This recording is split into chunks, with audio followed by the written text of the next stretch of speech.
திருத்தங்கல் நாடார் கல்லூரியின் சார்பாக அனைத்து மாணவ செல்வங்களுக்கும் என் பணிவான வணக்கத்தினை தெரிவித்துக் கொள்கிறேன். என் பெயர் முனைவர் நா. சோமசுந்தரம், தமிழ்துறை பேராசிரியர்.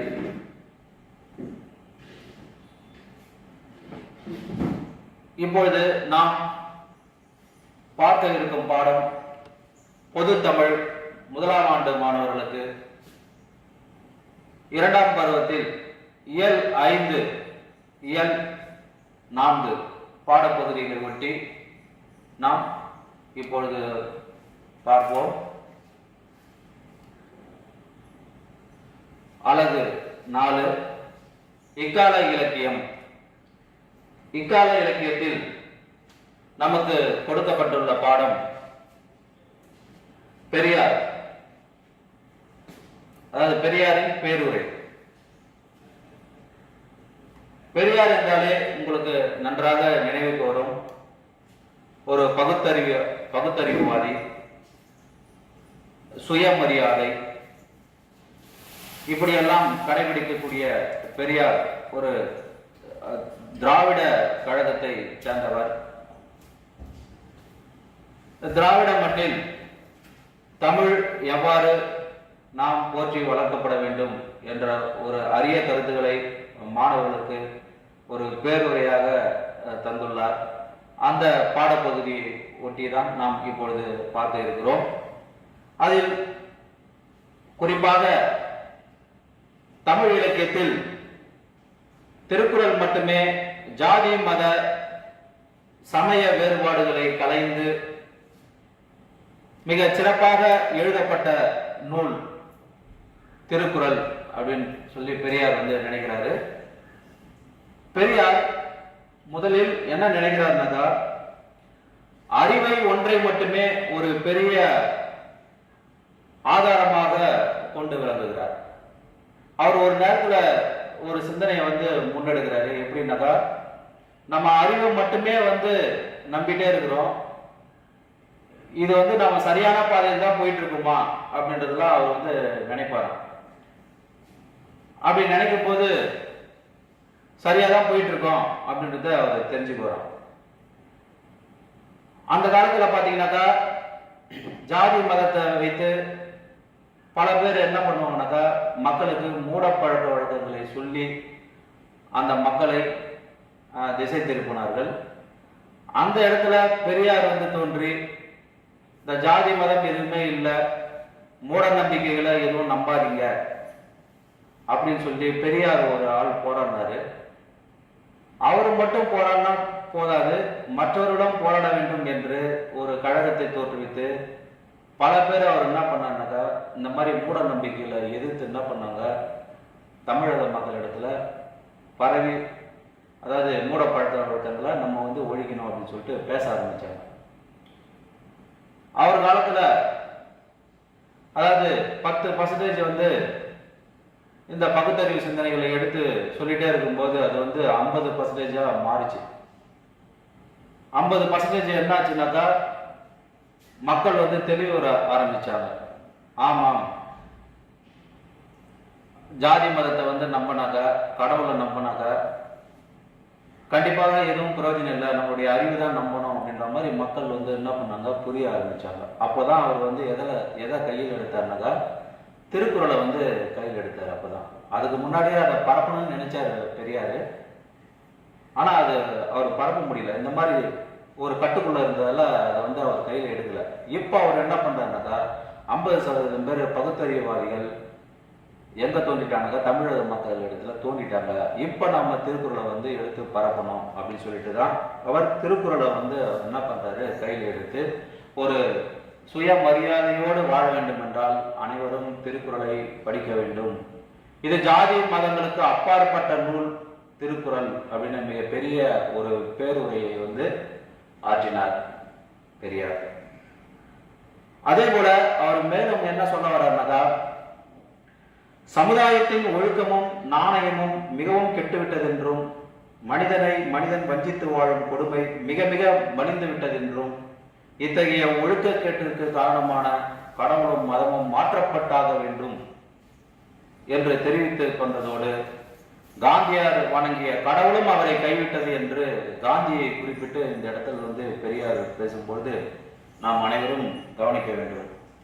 குறளை யார் எழுதியது, அவர் காலம் என்ன அப்படின்னா நம்ம வந்து சிந்திக்கவே தேவையில்லை. அதில் சொல்லப்பட்டுள்ள கருத்துகள் மனிதனை பக்குவப்படுத்தக்கூடிய கருத்துக்களாக இருக்கின்றன. எனவே வாழ்வில் நாம் வெற்றி பெற வேண்டும் என்றால் திருக்குறளை நாம் கண்டிப்பாக படித்து அதனுடைய பொருளை புரிந்து நாம் அதை வாழ்க்கையில் பின்பற்ற வேண்டும் என்ற கருத்தை மிக ஆணித்தரமாக பெரியார் எடுத்துரைத்துள்ளார். இது நம்ம அனைத்து மாணவர்களும் இதை நம்ம கண்டிப்பா சிந்திக்கணும். அதே போல வள்ளுவர் உருவ கடவுளை பற்றி எங்கேயுமே வந்து சொல்லவே இல்லை அப்படின்ற ஒரு கருத்தையும் வந்து பெரியார் வந்து முன்வைக்கிறார். நல்ல உயர்வான குணங்களை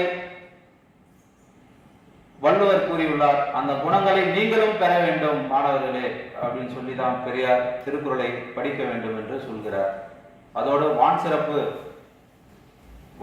பற்றி மக்கள் ஒழுக்கமாய் இருந்தால் மழை பெய்யும் என்ற இன்றைய மதவாதிகளின் கருத்தை கண்டித்து வள்ளுவர் மழை பெய்தால்தான் மக்கள் கஷ்டமின்றி வாழ்தல் கூடும், கஷ்டமின்றி வாழ்தல் கூடுமானால் மக்களிடையே ஒழுக்கம் நிலவ முடியும் என்று அவர் ஆணிதரமான ஒரு கருத்துக்களை வந்து அவர் என்ன பண்றாருனாக்கா முன்வைக்கிறார். அதே போல இந்த இடத்துல பாத்தீங்கன்னாக்கா பெண்களை பத்தி பேசுறாரு. பெண்களை 5 வகையா வந்து அவர் வந்து என்ன பண்றாருனாக்கா சொல்றாரு. பெண்கள் முதல்ல வந்து பெண்கள் பாத்தீங்கன்னாக்கா இந்த இடத்துல வந்து பெண்களை 5 வகையாக பிரிக்கும் பொழுது தாய் தகப்பன் பாதுகாப்பில் இருக்கும் பெண்கள், கல்யாணம் ஆகாமல் இருக்கும் கன்னிகள், அதுக்கப்புறம் கல்யாணமாகி இல்லற வாழ்க்கையில் ஈடுபட்டு வரும் பெண்கள், அதுக்கப்புறம் பாத்தீங்கன்னா விபச்சாரத்தை தொழிலாக கொண்டு வாழ்ந்து வரும் பெண்கள், அதுக்கப்புறம் கல்யாணம் செய்து கொள்ளாமலே தான் தோன்றித்தனமாக சுதந்திரமாக வாழும் பெண்கள், இப்படி 5 வகையாக பிரிக்கும் பொழுது பெரியார் பெண்களுக்கு எதிராக ஒரு 3 கருத்துக்களை பேசியுள்ளார் அப்படின்றத இந்த இடத்துல வந்து சொல்லுவாங்க.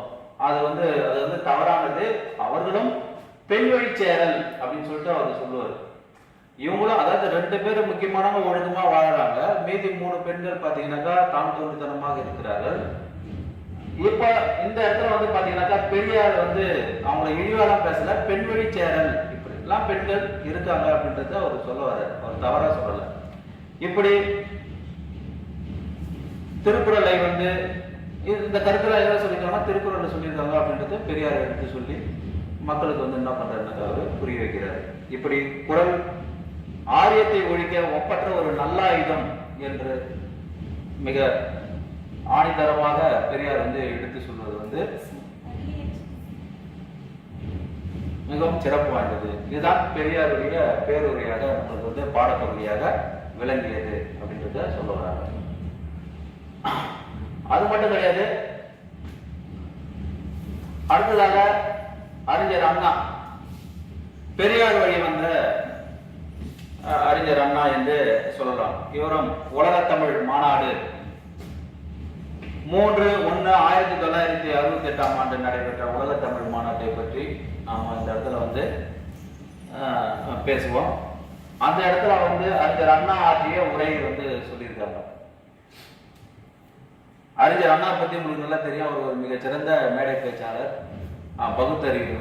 பகுத்தறிவு கொண்டவரும் அவரும் அதே போல அடுக்குமொழியில் பேசக்கூடிய ஒரு மிக சிறப்பு வாய்ந்த ஒரு பேச்சாளர் அப்படின்றதையும் சொல்ல வர. அவர் வந்து பாத்தீங்கன்னாக்கா மொழியில் தன்னுடைய ஈடுபாட்டை வந்து அவர் என்ன பண்ணியிருக்காரு, காட்டியிருக்கிறாரு. தமிழ் மொழிக்கு முக்கியத்துவம் கொடுத்துள்ளார். அவர் மொழியை வளர்ப்பதற்காக பல்வேறு நூல்களை வந்து அவர் இயற்றியுள்ளார்.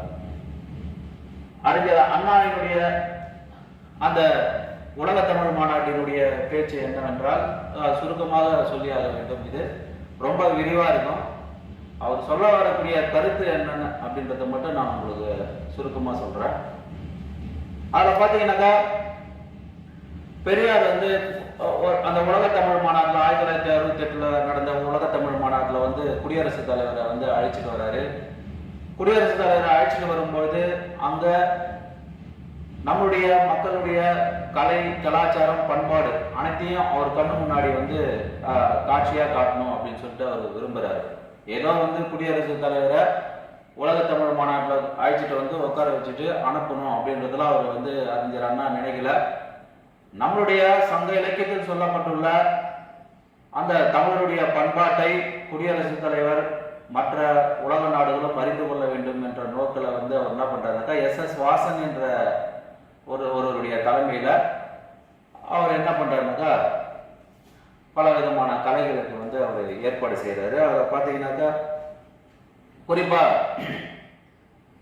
யானையை மறந்து, அதாவது போரடிக்கிறோம் என்ற பெருமையோடு இருந்த யானையை மறந்து விடுவதா. அப்போ நமக்கு யானைன்றது வந்து பார்த்தீங்கன்னாக்கா அந்த காலத்தில் வந்து போருக்கு முக்கியமாக வந்து என்ன பண்ணுவாங்க, யானைப்படைகளை பயன்படுத்துவாங்க. அதுவும் இல்லாமல் நெல்மணிகளையும் வந்து என்ன பண்ணுவாங்கனாக்கா களத்தில் வந்து கொட்டி வச்சுட்டு அதுவும் போர் அடிக்கும் அப்படின்றதையும் வந்து சொல்லுவாங்க. அது மட்டும் கிடையாது, கன்றை இழந்து விட்டதால் கண்கள் எல்லாம் நீர் நிரம்ப நின்ற பசுவை மறப்பதா அப்படின்னு ஒரு கேட்பாரு. அந்த காட்சியை வந்து என்ன பண்ணுவாங்கனாக்கா குடியரசுத் தலைவர் அமர்ந்து கொண்டு இருக்கும்பொழுது அந்த காட்சி வந்து வளம் வரும். அப்போ மனுநீதி சோழன்னா புரியுது.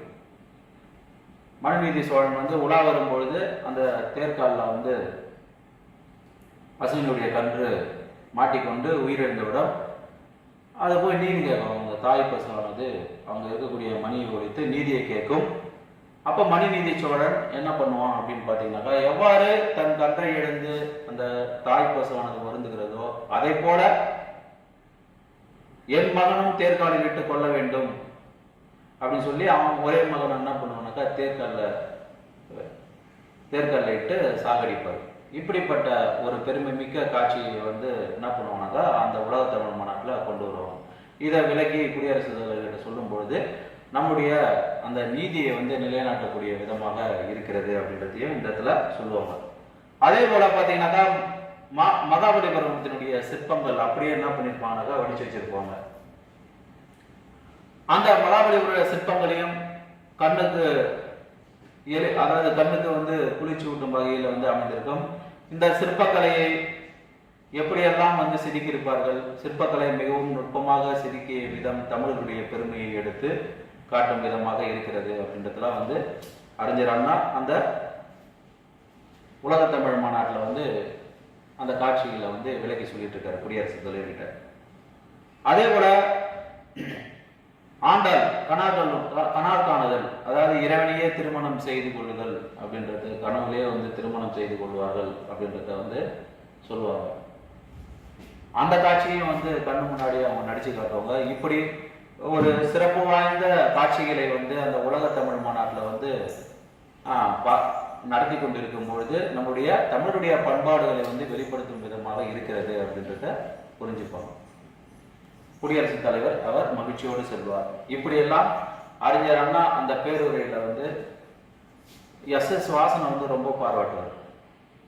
எப்படி பாராட்டுவார்னாக்கா, இப்படி கண்ணு முன்னாடி எல்லா காட்சியிலையும் கொண்டு வந்து நம்முடைய தமிழுடைய பெருமையை நிலைநிறுத்திய எஸ்.எஸ். வாசன் அவர்களுக்கும், அதே போல முன்னாள் முதலமைச்சராக இருந்த கருணாநிதிக்கும் அவர் வந்து அந்த மேடையில் வந்து நன்றி சொல்லக்கூடிய அந்த விதம் வந்து பார்த்தீங்கன்னாக்கா ரொம்ப அருமையா இருக்கும். சரியா? இவ்வாறு 2ஆம் நாள் நடைபெற்ற அந்த, அதாவது 3/1/1968 மாலையில் அந்த சென்னையில் நடைபெற்ற அந்த உலக தமிழ் மாநாட்டிலையும் ஒரு பேருரை வந்து நிகழ்த்துவார். அதனுடைய சுருக்கமாக என்ன பேசுவார்னாக்கா, இந்த பல நாடுகள்ல இருந்து உலக நாடுகள் எல்லாம் பேராசிரியர்கள் எல்லாருமே வந்து அந்த உலக தமிழ் மாநாட்டில் பல அமர்வுகளில் வந்து என்ன பண்ணுவாங்க, பேசுவாங்க. அந்த அமர்வுகளில் வந்து தமிழ் மொழியினுடைய பண்பாடு கலாச்சாரத்தெல்லாம் வந்து எடுத்துரைப்பாங்க. அதனால் நம் மொழிக்கு பெருமை கிடைக்கிறது அப்படின்றத அவர் சொல்லிட்டு போவார். அதே போல நம்ம சங்க இலக்கிய நூல்கள் நற்றினை, நல்ல குறுந்தொகை, 500 ஒத்த 10 ஓங்கு பரிபாடல், கற்றறிந்தார் ஏத்தும் கலையோடு இத்திரத்து 8 தொகை, இந்த 8 தொகை நூல்கள் 10 பாட்டு நூல்கள் அனைத்தையும் அவர் என்ன பண்ணுவாங்க, அனைத்து மொழிகளிலும் மொழிபெயர்த்து நம்முடைய பண்பாடு கலாச்சாரங்கள் உலகமெங்கிலும் வந்து பரவி தமிழுடைய பெருமையை வந்து உலக அறிவை செய்ய வேண்டும் என்று அண்ணா வந்து அந்த மேடையில் வந்து முழக்கம் செய்வதையும், அதே போல அந்த மாநாட்டில் வந்து டாக்டர் ஜாகிர் ஹுசேன் வந்து அந்த மாநாட்டை வந்து திறந்து வைப்பதும் வந்து அவர் பெருமையாக கருதிய தருணத்தை அந்த இடத்துல அறிஞர் அண்ணா பதிவு செய்யும் பொழுது ஒரு சிறப்பாக இருக்கும். இப்படி இந்த மாநாடுகள், உலக தமிழ் மாநாடுகள் 10 நாட்களாக நடைபெற்றதை சிறப்பாக எடுத்து சொல்லி நம்மளுடைய தமிழ்நாட்டுக்கு பெருமை சேர்த்துள்ளார், நாம் பெருமை சேர்த்துள்ளோம் என்பதை அந்த உலக தமிழ் மாநாட்டில் பேசுவார். இதுதான் உங்களுக்கு பாடமாக அமைக்கப்பட்டுள்ளது. அதுக்கு அடுத்ததாக தொல்காப்பிய பூங்கா அப்படின்னு சொல்லிட்டு கலைஞர் மு கருணாநிதி மிக அழகாக ஒரு கவிதை நடையில வந்து எழுதியிருப்பாரு. ஒரு சின்ன ஒரு நூற்பாதான் அது. எழுத்து என தொடங்கக்கூடியது. தொல்காப்பியத்தில் எழுத்து என தொடங்கும். அதே போல திருக்குறள்லையும் பார்த்தீங்கன்னாக்கா அகர முதல எழுத்தெல்லாம் என்று எழுத்தை பற்றி சிறப்பாக பேசுவோம். அதே போலதான் இவர் தொல்காப்பிய பூங்காவில் மு கருணாநிதி இந்த தொல்காப்பியத்தில் சொல்லப்பட்டுள்ள முதல் நூற்பாது எழுத்தெனப்படுவ அகர முதல் நகர இருவாய் முப்பக்தி என்ப சார்ந்து வரல் மரபின் மூண்டலங்களையே அப்படின்னு சொல்லிட்டு அவர் வந்து கவிதை நடையில வந்து சொல்லியிருப்பாரு. அதாவது உயிரெழுத்துக்கள் 12, மெய்யெழுத்துகள் 18 எழுத்துகள் வந்து அணிவகுத்து நிற்கின்றன அப்படின்னு சொல்லிட்டு சொல்லுவாரு. அப்போது சுவர் ஓரமாக ஒரு நிழல் தென்பட்டது. அதை தொடர்ந்து இன்னொரு நிழலும் தென்பட்டது. அந்த இரு நிழல்கள் எழுப்பிய ஒளி சற்று குறுகியதாக கேட்டமையால் அது வந்து அவர் என்ன சொல்றாருனாக்கா, ஒரு நிழல் வந்து இகரம், இன்னொரு நிழல் பார்த்தீங்கன்னாக்கா உகரம் அப்படின்னு சொல்லிட்டு சொல்லுவார். அதுதான் வந்து என்னன்னு கேட்டாக்கா குச்சிய லிகரம் குச்சிய லுகரம் அப்படின்னு சிறப்பா எடுத்து சொல்லுவாரு. அது மட்டும் கிடையாது, உடனே வந்து தொல்காப்பியர் வந்து இன்னொன்று ஆயுதம் என்ற ஒரு எழுத்தை சேர்ப்பதற்காக முற்படுவார். அதை இவர் எப்படி சொல்றாரு கலைஞர் மு கருணாநிதி அப்படின்னு பார்த்தீங்கன்னாக்கா, கையில் ஒரு கம்புடன் ஒரு புதுமையான எழுத்துருவம் அங்கே தோன்றி இந்த 30ஓடு என்னை இணைக்க ஒப்புகிறீர்களா என்று கேட்டது. உடனே தொல்காப்பியர், என்னை மிரட்டுகிறாயா? நீ ஆயுதம் ஏந்தி ஆயுத எழுத்தாக வந்தால் நான் அஞ்சி நடுங்கி உன்னை முதல் எழுத்துகள் வரிசையில் நிற்க வைத்து விடுவேன் என்று நினைப்பா? அவரது சீற்றம் உணர்ந்த ஆயுத எழுத்து, ஐயனே, என்னை தாங்கள் விருப்பம் போல் அமர வைக்கலாம். முதல் எழுத்து வரிசையில் எனக்கு இடமளிக்காவினும் தேவைப்படும் முக்கியமான சமயங்களில் நான் உதவிக்கு வருவேன் என்று அடக்கமாக கூறியது. இப்பதான் அவர் என்ன பண்றாருனாக்கா, தொல்காப்பியர் உடனே கேலியாக சிரித்துக் கொண்டு எழுத்ததிகாரத்தின் முதல் நூற்பாவை எழுதி முடித்துவிட்டு, நீ எனக்கு உதவிட வருகிறேன் என்கிறாய், நல்ல வேடிக்கை என்று புன்னகை புரிந்தவாறு என்ன பண்றாருனாக்கா, ஆமாம், தாங்கள் எழுதிய முதல் நூற்பாவிலே இடம் கொடுத்து விட்டீர்கள், என் திறமையை பார்த்தீர்களா என்று ஆயுத எழுத்து மகிழ்ச்சி கொண்டது அப்படின்னு சொல்லிட்டு சொல்லுவார். அப்போ எழுத்து எனப்படுவ அகர முதல் நகர இருவாய் முப்பக்தி என்ப. இந்த முப்பக்தி தான் வந்து பார்த்தீங்கன்னாக்கா ஆயுத எழுத்து சொல்லுவார். சார்ந்து வரல் மரபின் மூன்றலங்களையே. அப்போ மேலே வந்து ஒரு ஓரமாய் நின்று ஒழித்துன்னு சொன்னோம் இல்லையா, இந்த குச்சியில் உகரம், அதுக்கப்புறம் ஆயுதம், இதெல்லாம் வந்து சார்பு எழுத்துக்களாக அவர் வந்து சொல்லக்கூடிய இந்த நூற்பாவை தான் கலைஞர் மு கருணாநிதி அவர்கள் மிக சிறப்பான ஒரு உரைநடையை கையாண்டு தொல்காப்பிய பூங்காவை எழுதியிருப்பார். அதுக்கு அடுத்ததாக நாடகம். இந்த நாடக வரிசையில் பார்த்தீங்கன்னாக்கா அறிஞர் அண்ணா வந்து எழுதிய நாடகங்களை வந்து நமக்கு வந்து இந்த பாடமாக வச்சுக்கிறாங்க. புரட்சிகரமான கருத்துக்களை கொண்டு நாடகங்கள் எழுதி அதில் தாமே நடிக்கவும் செய்தார். ஓரிரவு, வேலைக்காரி, சந்திரமோகன், நீதிதேவன் மயக்கம், கண்ணீர் துளி ஆகியவை அண்ணாவின் புகழ்பெற்ற நாடகங்களாகும். அதே போல ராஜாதி ராஜா, பேய் ஓடி போச்சு, செவ்வாழை, சொர்க்கத்தின் நகரம், பிடிசாம்பல் முதலிய சிறுகதைகள் சிறந்து விளங்குகின்றன. அதே போல ரங்குன் ராதா, பார்வதி பிஏ முதலிய சிறந்த நாவல் படைப்புகளாகவும் இங்கே இருக்கிறது அப்படின்றத சொல்ல வராங்க. இதெல்லாம் நம்ம பார்க்கணும். இப்போ அறிஞர் அண்ணா எப்படி பேசினாரு அப்படின்னு சொல்லிட்டு. இப்ப இந்த வேலைக்காரி அப்படின்னு ஒரு நாடகம். இந்த வேலைக்காரி நாடகத்துல அவரு கதாபாத்திரங்களாக வேதாசலம் முதலியார், அதாவது அவர் வட்டியூர் ஜமீன்தார் சொல்லுவாங்க. சரசா பார்த்தீங்கன்னாக்கா வேதாச்சல முதலியாருடைய மகள். மூர்த்தி பார்த்தீங்கன்னாக்கா வேதாச்சல முதலியாருடைய மகன். அமிர்தம் பார்த்தீங்கன்னாக்கா வேலைக்காரி. இவங்க தான் முக்கியமான ஒரு கதாபாத்திரம். அதுக்கு அடுத்ததாக சொக்கன் வேலைக்காரன், அமீர் முருகேசன் அமிர்தத்தின் தந்தை, சுந்தரம் பிள்ளை வந்து ஊரில் வாழ்பவர், ஆனந்தன் வந்து சுந்தரம் பிள்ளையினுடைய மகன். இவனும் ஒரு முக்கிய கதாபாத்திரமா திகழ்வார். மணி பார்த்தீங்கன்னாக்கா ஆனந்தனின் நண்பன். முத்தாயி அப்படின்னு பார்த்தீங்கன்னாக்கா அமிர்தத்தின் அம்மா. பாக்கியம் 55 வயது மாப்பிள்ளையினுடைய தங்கச்சி. இந்த கதாபாத்திரங்களை கொண்டு அவர் என்ன பண்றாருனாக்கா வேலைக்காரி என்கிற நாடகத்தை வந்து எழுதுறாரு. அந்த வேலைக்காரி வந்து நாடகத்தை இப்போ நான் ஒரு சுருக்கமா சொல்றேன். எனக்கு கதை எல்லாமே நீங்க படிப்பீங்க. அது ஒரு 3 பக்கம் கதை இருக்கும். இந்த 3 பக்கத்தினுடைய கதை வந்து என்ன சொல்ல வருது அப்படின்றத நான் சுருக்கமா சொல்றேன். இதுல வந்து பாத்தீங்கன்னாக்கா வேதாச்சலம் முதலியார் வந்து அவர் வந்து வட்டிக்கு வந்து விடுவாரு. வட்டி தொழிலை வந்து செய்யக்கூடியவர். அவருடைய மகன் தான் யாருன்னு பாத்தீங்கன்னாக்கா சரசாவும் சரசான்னு சொல்லுவாங்க. மூர்த்தி வந்து அவருடைய மகன். இந்த சரசா வந்து பாத்தீங்கன்னாக்கா தன் தந்தையை வந்து பின்தொடர்ந்து அந்த அடியாட்களிடம் மிகவும் கோபமாக நடந்து கொள்வார். மிக கோபமாக நடந்து கொண்டு எப்படி அவங்க தந்தையினுடைய குணம் இருக்குமோ ஆணவமா நடந்து கொள்வாரோ அதே போல ஒரு குணம் படைத்தவர் தான் யாருன்னு கேட்டாக்கா இந்த சரசா அப்படின்னு சொல்லிட்டு சொல்லுவாங்க. அதே போல அதுக்கு ஆப்போசிட்டா யாரு இருப்பாங்கன்னாக்கா மூர்த்தி. மூர்த்தி பார்த்தீங்கன்னாக்கா ஒரு பணிவா நடந்து கொள்ளக்கூடிய ஒரு கதாபாத்திரம். அவருடைய மகன் தான், ஆனா எல்லாருக்கிட்டையுமே வந்து பணிவா நடந்துப்பாரு. வேலையாட்களிடமும் பணிவாக பேசக்கூடிய ஒரு குணம் படைத்தவர் தான் யாருனாக்கா இந்த மூர்த்தி. இந்த மூர்த்தி தான் பணியாளர் வேலை செய்யக்கூடிய, அதாவது வேலைக்காரியா வரக்கூடிய அமிர்தம். அமிர்தத்திட்ட ரொம்ப அன்பா வந்து பேசக்கூடியவர் யாருன்னு பார்த்தீங்கன்னாக்கா மூர்த்தி. அப்ப அவங்க 2 பேருக்குள்ளார காதல் நிகழும். மூர்த்திக்கும் வேலைக்காரி பெண்ணாக இருக்கக்கூடிய அமிர்தமும் 2 பேருமே வந்து அன்பு செய்வாங்க. அதுல பார்த்தீங்கன்னாக்கா அமிர்தம் பார்த்தீங்கன்னாக்கா ஒரு தாழ்த்தப்பட்ட வகுப்பு சார்ந்த ஒரு பெண்.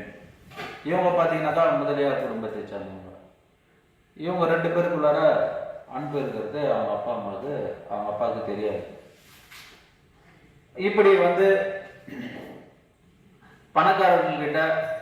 பணக்காரர்களுக்கு அதிகமாக வட்டி விடுவார் அவங்க அப்பா. அது இல்லாமல் ஏழைகளுக்கும் வட்டி விட்டு மிகவும் ஒரு கொடூரமான ஒரு கதாபாத்திரமாக வேதாச்சலம் முதலியார் வந்து யார் காட்டுவாங்கனாக்கா அறிஞர் அண்ணா வந்து காட்டுவார்.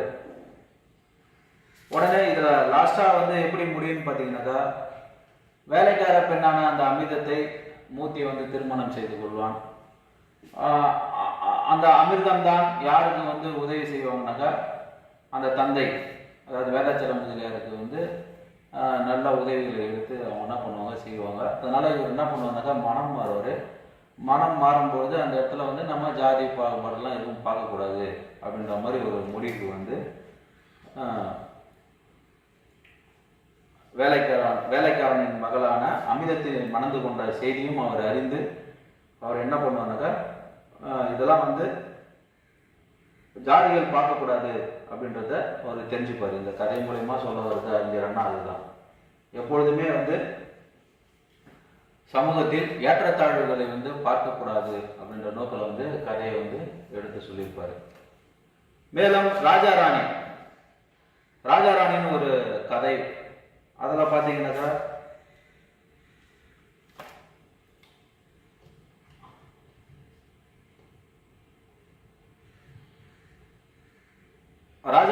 ராஜாராணியினுடைய கதை. ராணி என்ற பெண் கண்ணிழந்த ஞானக்கண்ணினுடைய ஒரே மகள் அப்படின்றத சொல்லுவாங்க. குடும்ப நிலை காரணமாக வேலை தேடுகிறாள். அந்த கீதா நாடக கம்பெனி ஒன்றில் டிக்கெட் விற்பதாக வேலை கிடைத்து அதில் வந்து என்ன பண்ணுவாங்க, வேலை செஞ்சுட்டே இருக்கும்போது 4 கையவர்கள் வந்து அவளை வந்து என்ன பண்ணுவாங்க, பாலியல் பலாத்காரம் செய்ய முற்படுவாங்க. அப்போது அதிலிருந்து தப்பித்து ஒரு காரில் வந்து அவங்க ஏறுவாங்க. அந்த காரில் வந்து நடிகர் திலகம், அதாவது சிவாஜி கணேசன், அவரு தான் ராஜா. அந்த இடத்துல வந்து அந்த பெண் இருப்பதை கண்டு அவங்களுக்கு வந்து மயக்கம் தெரிவித்து அதுக்கப்புறம் வந்து அந்த பெண்ணை வந்து காணவில்லை என்று விளம்பரம் கொடுப்பாங்க. அந்த அட்ரஸ் வச்சுட்டு அந்த பெண்ணை எடுத்து போய் ஒப்படைப்பார். மீண்டும் தாங்கிட்டே வேலைக்கு வந்து அவர் என்ன பண்ணுவாங்கன்னா விரும்பக்கூடிய அந்த செய்தி தான் வந்து இந்த இடத்துல வந்து சொல்லுவாங்க, இந்த ராஜா ராணி கதை. இதுவும் வந்து உங்களுக்கு பாடப்பகுதியாக அமைச்சிருக்கிறாங்க. இந்த இடத்துல வந்து பார்த்தீங்கன்னாக்கா ஓரங்க நாடகமாக ஒரு நாடகத்தை வந்து சொல்கிறாங்க. அதில் சாக்ரடீஸ் அப்படின்னு சொல்லிட்டு ஒருத்தர் சொல்லுவாங்க. அவர் வந்து பார்த்தீங்கன்னாக்கா பகுத்தறிவாதி. உன்னை மட்டுமே நம்பு, உன் அறிவு தான் உனக்கு ஆயுதம் அப்படின்னு வந்து சொல்லுவார். இந்த இந்த இந்த கதையை வந்து ஓரங்க நாடகமாக வைப்பாங்க. இதில் வந்து பார்த்தீங்கன்னாக்கா இந்த சாக்ரடீஸ் வந்து மக்களை வந்து பகுத்தறிவு சிந்தனைக்கு வந்து கொண்டு போறாரு அப்படின்றதுக்காக, நீ வந்து எங்களுடைய அரசாட்சிக்கு எதிராக இருக்கிற அப்படின்னு சொல்லிட்டு என்ன பண்ணுவாங்க, அவருக்கு வந்து மரண தண்டனை விதிப்பாங்க. அதில் பார்த்தீங்கன்னாக்கா விஷம் கலந்து கொடுப்பாங்க. விஷம் கலந்து கொடுக்கறத அவங்க முறையை எடுத்து சொல்லுவாங்க, எப்படி சாப்பிடணும், அந்த விஷம் கலந்த சாப்பாட்டை எப்படி சாப்பிடணும் அப்படின்னு சொல்லிட்டு சொல்லி கொடுப்பாங்க. அந்த மாதிரி சாப்பிட்டு நீ இறந்து போ அப்படின்ற மாதிரி சொல்லுவாங்க. அப்போ வந்து அவர் பேசக்கூடிய பேச்சுகள் வந்து பார்த்தீங்கன்னாக்கா சிறப்பாக இருக்கும். எப்படின்னாக்கா இந்த அடிமை, அதாவது சர்வாதிகார ஆட்சிகள் வந்து கண்டிப்பாக ஒழிய வேண்டும், நீங்கள் எல்லாம் விழிப்பாக இருக்க வேண்டும் என்று மக்களை பார்த்து என்ன பண்ணுவார்னாக்கா சாக்ரடீஸ் வந்து பேசுவார். அப்போ இந்த இடத்த வந்து அதாவது உங்களுடைய அறிவை நம்புங்கள், உங்களையே நீங்கள் எண்ணி பாருங்கள், எதையும் எதற்காக, ஏன், எதற்கு, எப்படி என்று சிந்தித்து பாருங்கள் என்று பலவிதமான கருத்துக்களை மக்களிடையே அவர் என்ன பண்ணுவார்னாக்கா விழிப்புணர்வு ஏற்படுத்துகிற மாதிரி பேசிட்டே இருக்கும்பொழுது அங்கே இருக்கக்கூடிய அந்த ஆங்கிலேயர் எல்லாம் வந்து கடுமையாக எதிர்ப்பாங்க. எதிர்த்து சாக்ரடீஸுக்கு வந்து என்ன பண்ணுவாங்கனாக்கா அந்த விஷம் வந்து எடுத்து வந்து கொடுப்பாங்க. அவர் சாப்பிட்றதுக்கு முன்னாடி, ஏ ஜகமே சிந்திக்க தவறாதே, உன்னையே நீ அறிவாய், உன்னையே நீ அறிவாய், வருகிறேன் அப்படின்னு சொல்லி அந்த கதையை வந்து ஓரங்க நாடகத்தை முடிப்பாங்க. இப்படி மக்களை சிந்திக்க தூண்டும் விதமாக சாக்ரடீஸ் எவ்வாறு பேசினார் என்பது உங்களுக்கு பாடப்பகுதியாக வைக்கப்பட்டுள்ளது. இதை நீங்கள் படித்து என்ன பண்ணுங்க, நல்லா எழுதுங்க. இதெல்லாம் நான் சொல்றது எல்லாமே சுருக்கமாக சொல்லிட்டு இருக்கேன். நீங்கள் கதையில் என்னென்ன கதாபாத்திரங்கள் எப்படி வரும் அப்படின்றத நீங்கள் படித்து அதை எழுதினாதான் மதிப்பெண் வந்து வரும். அதெல்லாம் நீங்கள் தெரிஞ்சுங்க. அதே போல் செம்மொழி வரலாற்றில் சில செப்பேடுகள் அப்படின்னு சொல்லிட்டு, அதே போல் கலைஞர் மு கருணாநிதி அவர்கள் எழுதிய அந்த செப்பேடுகளை பற்றி சொல்லுவார். காலத்தால் முற்பட்டது, செப்பேடுகளில் வந்து சொல்லப்பட்ட செய்திகள் தமிழனுக்கு வந்து உரியது, தமிழ் மொழிக்கு உரியது, இதையெல்லாம் நாம் வந்து அறிந்தாக வேண்டும் என்ற நோக்கில் அந்த செப்பேடுகளை வந்து செப்பேடுகளுடைய பெருமைகளை கலைஞர் வந்து எடுத்து சொல்வது உங்களுக்கு பாடமாக வைக்கப்பட்டுள்ளது. அந்த பாடத்தை வந்து நீங்கள் படித்து எழுதி கொள்ளுங்கள். அடுத்ததாக இயல் 5. இயல் 5ல் பார்த்தீங்கன்னாக்கா உங்களுக்கு வந்து சொல் வேறுபாடு பிழைத்தகைத்தல் அப்படின்னு சொல்றாங்க. சொல் வேறுபாடு பிழைத்தகைத்தல்.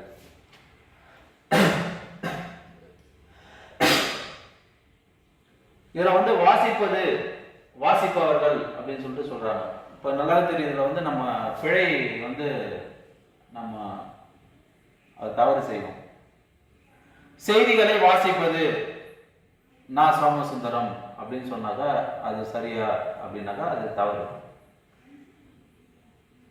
செய்திகளை வாசிப்பது, வாசிப்பது என்றால் அது பார்த்தீங்கன்னாக்கா அக்ரணியை போட்டு போயிடும். அப்போ செய்திகள் வாசிப்பவர் நான் சோமசுந்தரம் அப்படின்னு சொன்னாக்கா சரியானதா இருக்கும். இப்படி வந்து அவங்க என்ன பண்ணுவாங்க, மாற்றி கொடுப்பாங்க. இப்படி நம்ம பேச்சு வழியில் எத்தனையோ நம்ம என்ன பண்ணுவோம், பேசுவோம், தவறாக பேசுவோம், சரியா? அதுதான் சொல்றாங்க இந்த இடத்துல. அதே போல சுவர் பெரிய எல்லாம் போட்டு எழுதுவாங்க, அதை பார்த்தீங்கன்னா தெரியும். சுவர்ன்றது பார்த்தீங்கன்னாக்கா சுவரில் அப்படின்னு எழுதணும். அதே போல சுவர் எழுப்பப்பட்டதுன்னு தான் சொல்லணும். சுவர் கட்டப்பட்டது அப்படின்லாம் சில பேர்லாம் வந்து சொல்லுவாங்க. சுவர் எழுப்பப்பட்டது. அதே போல பாருங்க வயிறு, வயிற்றில், இந்த கோயில், கோவில் கருத்து வேறுபாடு இருக்கும் கண்டிப்பா, சரியா? எப்படி எழுதணும் சார், எங்களுக்கு தெரியல அப்படின்றது தெரியும். இலக்கண ரீதியா பாத்தீங்கன்னாக்கா கோவில் என்பது சரியா வரும். கோயில் என்பது தமிழறிஞர்கள் பெரும்பாலும் பயன்படுத்தியிருப்பாங்க. அப்படியே நம்ம அதை பயன்படுத்தலாம் அப்படின்றத நம்ம ஏற்றுக்கலாம். அடுத்தது வந்து கருப்பு எப்படி எழுதணும் அப்படின்றத சொல்றாங்க. சில்லறை, சில்லறை, நம்ம சில்லறை அப்படின்னு சொல்லிட்டு எப்படி எழுதுவோம், பெரியரை போட்டு கூட எழுதுவோம். அப்படி எழுதக்கூடாது. சில்லறை அப்படின்றது நம்ம எப்படி எழுதியிருக்கோம் அப்படின்றத பாருங்க. இந்த மாதிரி பல விதங்களில் பலவிதமான சொற்கள் வந்து அமைந்துள்ளது. இதை நம்ம எப்படி வந்து பயன்படுத்தப்பட வேண்டும் என்பதை நாம தெரிஞ்சுக்கணும். தமிழ் மொழியில் ஒரே ஒலி அமைப்பினை உடைய பல்வேறு சொற்கள் உள்ளன. ஒவ்வொரு சொல்லுக்கும் ஒவ்வொரு பொருள் உண்டு. சரியான மொழிபெயர்ச்சி இல்லாத போது தவறான சொற்களை பயன்படுத்தி பிழைப்படுகிறோம். இந்த மாதிரி சொல் வேறுபாட்டை நாம் அறிந்து கொள்ள வேண்டும் என்ற நோக்கில் இதெல்லாம் கொடுத்துருக்குறாங்க. இப்போ பார்த்தீங்கன்னாக்கா கல் பாருங்க, கல்லுனாக்கா சின்ன இல்ல போட்டாக்கா என்ன சொல்றாங்க அப்படின்னாக்கா கற்களை குறிக்கிறது. அதே பெரிய இல்ல போட்டாங்கன்னாக்கா கல் என்பது எதை குறிக்கிறது அப்படின்னு பார்த்தீங்கன்னாக்கா மதுனா தெரியும் உங்களுக்கு, சரியா? மதுவை குறிக்கிறது அப்படின்றத சொல்லுவாங்க. அந்த காலத்துல வந்து கல் இறக்குதல்னு சொல்லுவாங்க. ஒன்று தென்னை மரத்துல இல்லை பனை மரத்துல தான் பெரும்பாலும் கல் இறக்குவாங்க. அந்த பொருளை குறிக்கும். ஆள் பார்த்தீங்கன்னாக்கா சின்ன ஆள் போட்டாக்கா ஆலமரம், பெரிய இல்ல போட்டாக்கா ஆள்னாக்கா நபர், தெரியும். அது ஒரு ஆள் நிற்கிறாரு அப்படின்னாக்கா நபர் நிற்கிறாருன்னு அர்த்தம். சின்ன இல்ல போட்டாக்கா ஆலமரத்தை குறிப்பது. ஆழ்னாக்கா தெரியும், ஆழ்கடல், ஆழ்ந்த பகுதி, அதுனா மூழ்குதல் என்ற பொருளையும் வந்து அதை சொல்லுவோம். அதே போல சின்ன இல்ல போட்டாக்கா சூரியன், பெரிய இல்ல போட்டாக்கா எண்ணெய் வித்து அப்படின்னு சொல்லிட்டு என்ன பண்ணுவாங்க சொல்லுவாங்க. எள்ளுன்னா உங்களுக்கு தெரியும். இப்பெல்லாம் யாரும் சென்னையில பெரும்பாலும் கடையில் வாங்கி பார்த்துருப்பீங்க. கிராமத்தெல்லாம் பார்த்தீங்கன்னாக்கா எள்ளு வச்சிருப்பாங்க. அதை எடுத்து கையில் கூட என்ன பண்ணுவாங்க, அதை கிள்ளி என்ன பண்ணுவாங்க, நுங்கிட்டுனாக்கா வந்து எள்ளுலாம் வரும். சில பேர் எள்ளை பச்சையாக கூட சாப்பிடுவாங்க. பச்சையாக சாப்பிட்டு என்ன பண்ணுவாங்க, அதிலே வந்து எண்ணெய் வர மாதிரி கூட இருக்கும், சரியா? அந்த மாதிரி என்ன எண்ணெய் வித்து. அலை சின்ன லை போட்டாக்கா தெரியும், கடல் அலை. அலை பெரிய லை போட்டாக்கா புகை, அது புற்றுன்னு சொல்லுவாங்க. பெரிய லை போட்டாக்கா புற்றுன்னு சொல்லுவாங்க. ஒரு பொருள் இருக்கு, அதுதான் புகைன்னு சொல்றாங்க. அழை என்பது உங்களுக்கு நல்லா தெரியும். அழைனா கூப்பிடு. அடுத்தது குழி அப்படின்னு சொல்லிட்டு சொல்றாங்க. குழின்னா என்ன? குழினா நீராடுன்னு அர்த்தம். குழினா உங்களுக்கு தெரியும், குளித்தல்னாக்கா நீராடுதல் அப்படின்னு சொல்லிட்டு சொல்லலாம். குழினாக்கா பள்ளம் அப்படின்றது உங்களுக்கு தெரியும். விழினகா அழை, விழினகா கண், இதெல்லாம் உங்களுக்கு தெரியும். ஆழி பெரிய போட்டாக்கா அரசன் சிங்கம் என்பதை குறிக்கிறது. ஆழி அப்படின்னாக்கா கடல்னு அர்த்தம். ஆழ்வார் அப்படின்னாக்கா ஆட்சி செய்பவர். அதே ஆழ்வார்னு போட்டாக்கா 12 ஆழ்வார் அப்படின்னு சொல்லிட்டு சொல்லலாம். அதாவது திருமால் அடியவர்கள் அப்படின்னு சொல்லுவாங்க. உளினகா தெரியும், கருவி. ஒளினா இடம் அப்படின்னாரு. தாழ்னா நாக்கு, தாழ்னா பாதம், தாழ்னா தாழ்பால், இதெல்லாம் வந்து உங்களுக்கு நல்லா தெரியுது. அப்படியே கேட்பாங்க தாழ் இந்த மாதிரி கொடுத்துருவாங்க. கொடுத்துட்டாக்கா நீங்க ஒரு நிமிஷத்துக்கு விளக்கம் எழுதணும். வழினா காற்று, வழினா பாதை. அதுக்கப்புறம் வெள்ளம், சின்ன இல்ல போட்டாக்கா இனிப்புன்னு ஒரு பொருள், பெரிய இல்ல போட்டாக்கா நீர்பெருக்கு அப்படின்ற ஒரு பொருளை வந்து குறிக்கிறது. அடுத்தது பாத்தீங்கன்னாக்கா களினா துன்பம். களினா வந்து துன்பத்தை குறிக்கிறது. அதுக்கப்புறம் பாத்தீங்கன்னா களி, பெரிய லீ போட்டாக்கா மகிழ்ச்சி. அதே கழி அப்படின்னாக்கா தனி அப்படின்னு சொல்லிட்டு சொல்றாங்க. வாழை அப்படின்னாக்கா தாவர வகை. வாழைனா தாவர வகை. வாழை அப்படின்னா மீன் வகை அப்படின்னு சொல்றாங்க. தலைனாக்கா உடல் உறுப்பு. இந்த கண்டிப்பா கேட்போம். தலை இது மூணுத்தையும் கொடுத்துட்டு எழுத சொல்லுவாங்க. அப்படியே எழுதணும். நம்ம தொடராக எழுதணும். தலைனா உடல் உறுப்பு, தலைனா கட்டு. இந்த கட்டுனாக்கா உங்களுக்கு தெரியும், 7 கட்டு இருக்குது இலக்கணத்துல. நேரொன்றிய ஆசிரியத்தலை, நிறைவொன்றிய ஆசிரியத்தலை, ஒன்றிய வஞ்சித்தலை, ஒன்றாத வஞ்சித்தலை, கடித்தலை, இதெல்லாம் சொல்லுவாங்க. மொத்தம் 7 கட்டுகள் இருக்கும். கட்டுதல், இலக்கண கட்டுதல் அப்படின்னு சொல்லிட்டு சொல்லுவாங்க. அதை தழைனாக்கா இலை அப்படின்னு சொல்லிட்டு சொல்லுவாங்க. தழைனா இலை. அடுத்தது பார்த்தீங்கன்னா வால்னா உங்களுக்கு தெரியும், சின்ன இல்ல போட்டாக்கா வால் அப்படின்னாக்கா விலங்கின் உறுப்பு அப்படின்னு சொல்லிட்டு சொல்லுவாங்க. வால் பெரிய இல்ல போட்டாக்கா கருவி அப்படின்ற பொருள் வரும். வாழ் அப்படின்னாக்கா உயிரோடு இரு அப்படின்னு சொல்லுவாங்க. உழவுனாக்கா சின்னலா, உழவுனாக்கா நடமாடு, உழவுனாக்கா வேவு பார்த்தல்,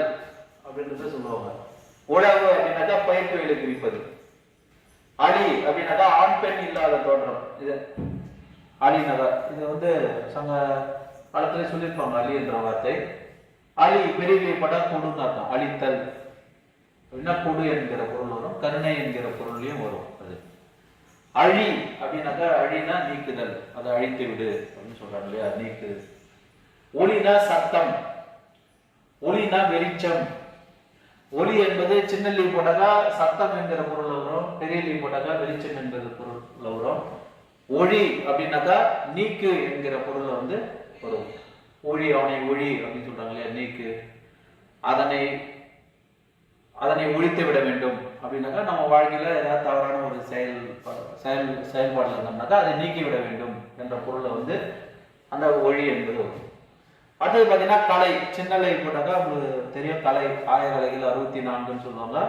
கலை என்பது ஓவியம் அப்படின்ற பொருள்ல வந்து வரும். இந்த மாதிரி பல விதத்துல இந்த சொல் வேறுபாடுகளை பத்தி நம்ம சொல்லிட்டே போலாம். இப்ப இந்த ரகர ரா ரா, இந்த சின்னரா பெரியரா வேறுபாடுகள் எப்படி இருக்கும் அப்படின்றதையும் சொல்றாங்க இந்த இடத்துல. அரவு அப்படின்னாக்கா சின்னரா போட்டா பாம்பு அப்படின்ற பொருள் வரும். அரவு அப்படின்னாக்கா அறுத்தல் அப்படின்ற பொருளே வரும். அறம், அறம்னாக்கா உங்களுக்கு நல்லாவே தெரியும், ஒரு கருவி. அறம்போலும் கூர்மையரேனும் அப்படின்னு சொல்லி வள்ளுவர் வந்து சொல்லுவார்.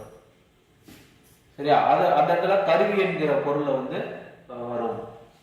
அதே போல நீதி, நீதினாக்கா அறம். இந்த அறம் வந்து உங்களுக்கு நல்லா தெரியும், நீதி, அது உதவி செய்யும் என்கிற பொருளையும் வந்து நம்ம சொல்லலாம் அறம் என்பது. அரினா பாத்தீங்கன்னாக்கா தெரியும் உங்களுக்கு நல்லா, திருமால். அரினா திருமால். அரி பெரிய போட்டாக்கா அறிந்துகொள். அரிய அப்படின்னாக்கா கிடைத்தற்கரிய, கிடைத்தற்கரிய பொருள் நமக்கு கிடைக்கும் சொல்லுவாங்க. நம்ம பெற்ற தாயை வந்து சொல்லுவாங்க, நமக்கு கிடைத்தற்கரிய ஒரு பெரிய வரம் படைத்தவங்க யாருனாக்கா தாய் அப்படின்னு சொல்லுவாங்க இல்லையா. அந்த மாதிரி எல்லாம் கிடைத்தற்கரிய பொருள். உங்களுக்கு ஏதாவது நீங்க நினைக்காத ஒரு பொருள் கிடைச்சதுனாக்கா அது கிடைத்தற்கரிய பொருள் அப்படின்றதையும் சொல்லுவாங்க. அடுத்தது அரண். அரண்னா சிவன் அப்படின்ற பொருள்லையும். அரண் மிக பெரிய போட்டாக்கா அறக்கடவுள். அறிவை அப்படின்னாக்கா 7 பருவ மகளிர்கள் வந்து சொல்லுவாங்க அறிவை, அதுல ஒரு வகையினர் ஆகும் அறிவை. அது பார்த்தீங்கன்னாக்கா 18 வயசு முதல் 25 வயசு வரைக்கும் இருக்கிறது அறிவை அப்படின்றத சொல்லுவாங்க. அப்புறம் அருகுன்னா என்ன சார்? அருகுனாக்கா உங்களுக்கு தெரியும், அருகுப்புல் எடுத்துட்டு வாங்க. இப்போ சப்போஸ் நம்ம ஏதாவது ஒரு கழனியில வந்து நெல் விதைக்கிறேன்னு வச்சுங்களா, சாணியிலே என்ன பண்ணுவாங்க, புள்ளியார் பிடிப்பாங்க. அந்த புள்ளியார் பிடிச்சி 2 புள்ளியார் பிடிச்சி அது ஒரு மேடை மாதிரி வச்சு கட்டுவாங்க. சாணியிலே கட்டும்பொழுது, மாட்டு சாணியில கட்டும்பொழுது அது அருகம்புல் எடுத்துட்டு வந்து என்ன பண்ணுவாங்க, பின்னாடி சொல்லி வைப்பாங்க அந்த புள்ளியாருக்கு நேரம். இதான் அருகம்புல்னு சொல்லுவாங்க. இப்பயே வந்து கோயில்களில் வந்து அருகம்புல்லாம் எடுத்துட்டு போயிட்டு சாத்திரத்துலாம் நீங்க வந்து பார்த்துருப்பீங்க. அதுதான் அருகுன்னு சொல்லுவாங்க, புல் வகை. அருகு அதே போல பெரிய போட்டாங்க குறைந்து போதல். அறை அப்படின்னாக்கா சின்னறை போட்டாங்க பாதி, அதாவது வீட்டினுடைய பாதி பகுதி. இதெல்லாம் பார்த்தீங்கன்னா மேக்ஸ்ல வரும், அரை வட்ட பகுதி அப்படின்னு சொல்லுவாங்க பாருங்க, அந்த பொருள் வரும் அறை. அதே பெரிய போட்டீங்கன்னாக்கா ஒரு வகுப்பறை, வீட்டில் உள்ள ஒரு அறை அப்படின்ற ஒரு பொருள் வந்து வரும். இதெல்லாம் நம்ம தெரிஞ்சுக்கணும். அந்த புறம், அந்த புறம்னாக்கா அந்த பக்கம் அப்படின்னு தெரியும். அப்புறம் அப்படின்னாக்கா பிறகு. அருணா உருவமற்றது. அருணாக்கா துண்டித்து விடு, அறுத்தல். அறுத்தல்னாக்கா உடனே அதை நீக்குதல், துண்டித்து விட வேண்டும். இவனால எனக்கு தீங்கு இருக்கு அப்படின்னாக்கா அவனை துண்டித்து விடு. துண்டித்து விடுனாக்கா நீங்க அவனை துண்டிக்கூடாது, அதை நம்ம விட்டுட்டு வெளியில வரதுன்னு சொல்லுவாங்க. துண்டித்து விட வேண்டும், இதோட அவன் பக்கம் போகக்கூடாது அப்படின்ற மாதிரி பொருள் வரும். அரு அப்படின்னாக்கா துண்டித்து விடு. அருமை அப்படின்னாக்கா சிறப்பு, அன்பு அப்படின்ற ஒரு பொருளை வந்து வரும். அருமை, அருமை பாராட்டுவாங்க இல்லையா, ஏதாவது ஒரு பரிசை பெற்றாலும் பாராட்டுவாங்க இல்லையா, அருமை அருமை. அப்புறம் சிறப்பு கருதி சொல்லப்பட்டது அருமை, அது வந்து சின்ன ரூபம் போடணும். இதே பெரிய ரூபம் போட்டா அருமை அப்படின்னாக்கா நிலையின்மை. இந்த உலகம் நிலை இல்லாதது அப்படின்னு சொல்லுவாங்க. இந்த உடல் நிலை இல்லாதது, செல்வம் நிலை இல்லாதது, இதெல்லாம் சொல்லுவாங்க. சரியா, அருமை அதாவது நிலையின்மை. அதே போல நகர வேறுபாடுகள் வந்து பாத்தீங்கன்னாக்கா அனல் அப்படின்னாக்கா 3 சீனா போட்டாக்கா கழுத்து, தாடி என்ற பொருள் வரும். சின்ன இது வந்து தப்பா கொடுத்துருக்காங்க. அனல் அப்படின்னாக்கா 2 சீனா போட்டாக்கா நெருப்பு என்கிற பொருள்ல வந்து வரும். அணி பாத்தீங்கன்னாக்கா அழகு. அணினா அழகு என்ற பொருள் வந்து சொல்றாங்க. அணுனாக 3 சீனி போட்டாக்க நுண்மை அப்படின்னு சொல்லுவாங்க. 2 சீனி போட்டாக்க தாடை அப்படின்ற ஒரு பொருள் வரும். அணை பெரிய நை போட்டாக்க படுக்கை, இதே சின்ன நை போட்டாக்க அன்னை மீன் என்ற பொருளையும் வந்து சொல்லலாம் அப்படின்றது சொல்றாங்க. அதே போல அண்மை 3 சீனி போட்டாக்க அண்மை அப்படின்னாக்கா அருகில், 2 சீனி போட்டாக்க அண்மைனாக்க தீமை அப்படின்ற பொருளையும் எடுத்து சொல்லக்கூடியது பார்க்கலாங்க. அடுத்ததாக அங்கன், அங்கன்னாக்கா அவ்விடம். அதுக்கு அடுத்ததாக அங்கன் அப்படின்னாக்கா மகன் அப்படின்னு சொல்றாங்க. அவன் அப்படின்னாக்கா அவ்வாறு சொல்றாங்க. அவன் அப்படின்னாக்கா சேமை சுட்டு. ஆணி 3 சீனி போட்டாக்கா எழுத்தாணி அப்படின்ற பொருள் வரும். ஆணி அப்படின்னாக்கா 2 சீனி போட்டாக்கா தமிழ் மாதத்தில் 1 அப்படின்றத சொல்லலாம். ஆணை 3 சீனி போட்டாக்கா கட்டளை. ஆணை 2 சீனி போட்டாக்கா யானை. இணை அப்படின்னாக்கா துணை அப்படின்னு சொல்லுவாங்க. இணை அப்படின்னாக்கா இத்தன்மை உடையது. அப்புறம் பாத்தீங்கன்னா இவன் 3 சீனி போட்டாக்கா இவ்வாறு. இவன் அப்படின்னாக்கா அண்மை சுட்டு. 2 சீனி என்ன போட்டதா அண்மை சுட்டு என்பதை குறிக்கும். இவ்வாறு பயிற்சியில வந்து எப்படி கொடுப்பாங்க அப்படின்றத சொல்றாங்க இந்த இடத்துல. சார் இவ்வளவு நம்ம பார்த்தோம் இல்லையா, இப்ப நமக்கு வந்து எப்படி சார் வினா கேட்பாங்க அப்படின்னு பாத்தீங்கன்னாக்கா இந்த மாதிரி கேட்பாங்க. கொள் கோல் அப்படின்னு கொடுத்துருவாங்க. அப்ப நம்ம அதை வச்சு நம்ம வந்து சென்டென்ஸ் வந்து அமைக்கணும். இப்ப கொள் கோல் தொடரை அமைக்க அப்படின்னு கேட்பாங்க 2 மதிப்பெண்ல. அப்ப கொள்னா பெரிய போட்டாக்க தெரிந்து கொள்ளுதல். கோல் என்பதுன்னா உங்களுக்கு தெரியும் 9 கோள்கள். இப்ப நம்ம எழுதணும் தெரிந்து கொள் பூமியும் ஒரு கோள் தான். இந்த மாதிரி சென்டென்ஸை நம்ம அமைக்கணும். சிறு சீரு அப்படின்னாக்கா சிறுனா அளவு, சீருனா கோபம். திருவிழாக்களில் சிறு சிறு வியாபாரிடம் ஓரார் சீறி விழுந்தனர். இந்த பாருங்க சிறு சிறு அப்படின்ற பொருளும் வந்துருச்சு, சீரி என்கிற பொருளும் வந்துருச்சு. அப்ப இந்த மாதிரி நம்ம வந்து தொடரை வந்து அமைச்சு காட்டிட்டே இருந்தோம்னாக்கா நல்லா இருக்கும். கோடு கோடு. அகிலன் எழுதுகோள் கொடுத்ததால் நான் குறிப்பேட்டில் கோடு போட்டேன். அங்க பாருங்க கோடுன்னு அங்க வந்துருச்சு, கோடுன்னு வந்துருச்சு, கோல்னு வந்துருச்சு பாருங்க. விதி வீதி. சிலம்பில் கண்ணகி தன் விதிப்படி மதுரை வீதியில் நின்றார். விதி வந்துருச்சு, வீதி வந்துருச்சு. சிலை சீலை. இறைவன் சிலையை திரைச்சீலையால் மறைத்தனர். இறைவனுடைய சிலை வந்துருச்சு, அதுக்கப்புறம் திரைச்சீலைனா துணி. தொடு தோடு. தோடு அணிந்த சிறுமியர் தொட்டு விளையாடுகின்றனர்.